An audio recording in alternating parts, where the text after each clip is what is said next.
જય હિન્દ મિત્રો, આ વિડીયો થકી મારે એક સંદેશ એવો આપવો છે કે અત્યારે એક એવી ટોળકી સક્રિય થઈ છે આપણા ભારતમાં કે એ આપણા ફૌજી ભાઈઓ હોય જવાન એના નામની આઈડી બનાવીને અને લૂંટે છે, સ્કેમ કરે છે. અને સ્કેમ એની જોડે કરે છે જે એને ઓળખે છે, રિલેટિવમાં છે કે એના ઇન્સ્ટાગ્રામ આઈડીમાંથી બીજા ઇન્સ્ટાગ્રામ આઈડીમાં ફોલો હોય તો એને એ લૂંટે છે. અને સેમ એવી ઇન્સ્ટાગ્રામમાં આઈડી બનાવે છે, ફેસબુકમાં કદાચ બનાવતા હોય, મને નથી ખ્યાલ, પણ અટાણે આ સ્કેમ ઇન્સ્ટાગ્રામ આઈડીથી થઈ ગયો છે. અને અમારા બે મિત્રમાં જ થયો છે, એટલા માટે અમારા વિડીયો બનાવવાનું એવું થયું કે તમને થોડુંક માહિતી મળે અને આ વિડીયોને શેર કરજો એટલે બીજાને પણ ખ્યાલ આવે. હવે સેમ ઇન્સ્ટાગ્રામ આઈડી બનાવીને એ વાત કરશે થોડી વાર તમારી યારે કે ભાઈ મારે આ રીતનો પ્રોબ્લેમ છે કે મારે ગૂગલ પેમાં પૈસા જોઈતી, હું સ્કેનર આપું, એમાં તમે મને આપો. તમે એને પેમેન્ટ આપ્યું પછી તમને બ્લોક કરી નાખે છે, તો એ જવાબ આપતા નથી. ને તમને જ્યારે ખ્યાલ આવે તમને એમ થાય કે આ ભાઈએ મારી એરે આવું કર્યું, એટલે તમે કદાચ એના નંબર ક્યાંયથી મંગાવો હોય તો તમે સીધા ફોન કરો કે ભાઈ આ રીતનું મારે તમે પૈસા આપ્યા હતા, કેમ થયું. તો એ ભાઈને ખબર પડે છે, ફૌજી ભાઈને ખ્યાલ ના હોય ત્યાં સુધી એ એની ડ્યુટી કરે છે, એને બીજી કાંઈ ખબર નથી કે પાછળથી આવા સ્કેમરો ટોળકી સક્રિય થઈને આવું કરે છે. જોકે ફૌજીભાઈના નામથી સ્કેમ તો ઘણા ટાઈમથી હાલે છે કે ભાઈ મારે બુલેટ વેચવું છે. મેં ખુદ આવા ફોન 2-3 કરેલા છે ક્રોસ વેરિફિકેશન માટે કે ભાઈ બુલેટ હોય 40-50 હજારમાં નવું બુલેટ હોય.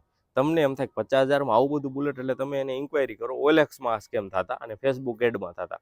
પછી તમે ઇન્ક્વાયરી કરો ને તો એમ કે ભાઈ હું એરપોર્ટ ઉપર જોબ કરું છું, હું નીકળી ન શકું, તમારે મને ટ્રાન્સપોર્ટ ચાર્જ આપવો પડશે.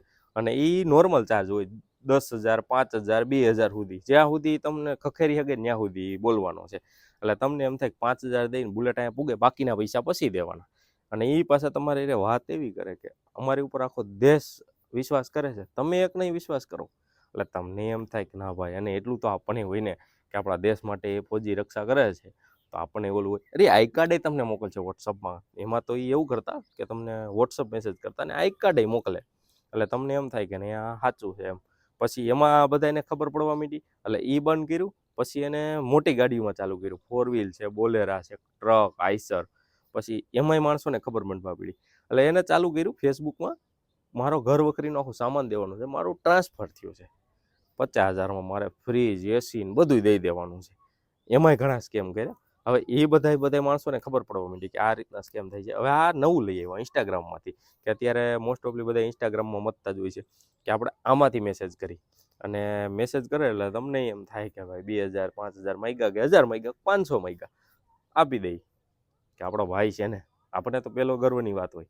અને પછી ખબર પડે કે એટલે આ તો મારી ફ્રોડ થયું છે. ને જેની યારે ફ્રોડ થયું હોય, મારો તો એવું છે કે તમે બહાર આવીને ખુલીને વાત કરો. આમાં ઘણા શરમાય કે હું કઈ રીતે કહી બધાને કે મારી યારે આવું સ્કેમ થયું છે અત્યારે. પણ તમે કયો, જાગૃતતા લાવો. તમે જાગૃતતા લાવશો તો બીજા સ્કેમ ઓછા થઈ જાય. અને જે કોઈ ફૌજી ભાઈ હોય કે તમે એના રિલેટેડ હોય કે તમારા ઘરમાંથી કોઈ મિત્રમાંથી કોઈ હોય, તો આ વિડીયો બંનેને એટલો એને શેર કરાવો અને એની પાસેથી બીજાને શેર કરાવો, જેથી કરીને આ સ્કેમ અહીંયા રોકાઈ જાય છે. અને જેટલા ઇન્ફ્લુએન્સર હોય આપણે યુટ્યુબમાં વિડીયો બનાવતા હોય, ફેસબુકમાં, ઇન્સ્ટામાં બનાવતા હોય ને, મારો તો એને કહેવું છે કે તમે આ રિલેટેડ વિડીયો બનાવો. આવા સ્કેમરને આપણે અહીંથી બ્રેક મારવી શકીએ, જાગૃતતા લાવી શકીએ.